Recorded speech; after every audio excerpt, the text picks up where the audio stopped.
People are beginning to ask deeper questions. Who am I? Why am I here? What happens after this life? These are the questions that Islam addresses with remarkable simplicity and depth. See, Islam doesn't demand blind faith. It encourages reflection, study, and reason. It calls on the heart and intellect alike.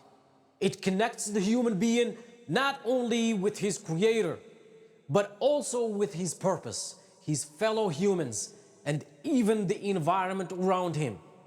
It is not surprising then that so many converts to Islam in the West describe their journey not as a leap into something foreign, but as a return to something familiar, in rediscovery.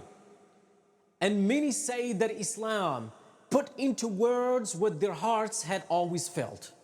They speak of peace, not just the peace that comes after prayer, but the peace that comes from knowing where you stand with God and what is expected of you in a world where everything seems to change, from values to identities to even truth itself.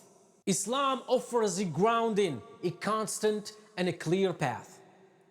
The calling of Islam in the West is also seen in the everyday character of Muslims who live their faith with quiet dignity. It's in the honesty of the Muslim shopkeeper, the mercy of the Muslim doctor, the compassion of the Muslim nurse, the discipline of the Muslim athlete who fasts in Ramadan while training. These small acts done sincerely for the sake of God the Almighty shine brighter than any sermon or speech.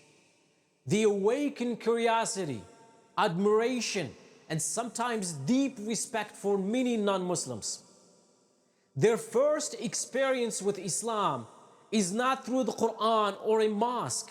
It is through a Muslim neighbor, colleague, or a friend. And when they ask questions, they find not fear but answers, not dogma but a dialogue.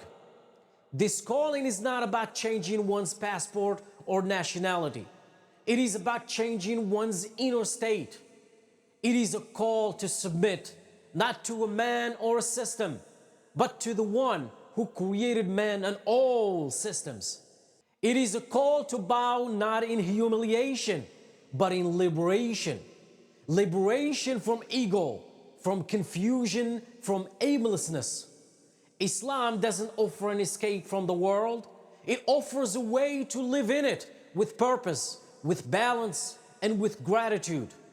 And perhaps this is why, despite the attempts to marginalize it or misrepresent it, Islam continues to grow, not in chaos but in calm, not in masses but in meaningful personal transformations. What we are witnessing in the West today is not a religious trend. It is a spiritual return for the soul. It is the soul recognizing the sound of its maker's call and choosing to answer even when it goes against societal expectations and personal comfort. This calling will continue not because of campaigns or advertising, but because truth has a pull that no one can resist forever. And when that truth is lived with love, sincerity, and patience, it becomes not just a message, it becomes a light, a silent light spreading across hearts, across homes, and across the very soul of the West. In an age where uncertainty fills the air and confusion clouds the mind, the quiet spread of Islam across the Western world is not a coincidence. It is a return to sacred values that many have forgotten. Because modern life, especially in the West, has offered comfort, convenience, and technological progress, but it is often done so at the cost of spiritual depth and moral clarity.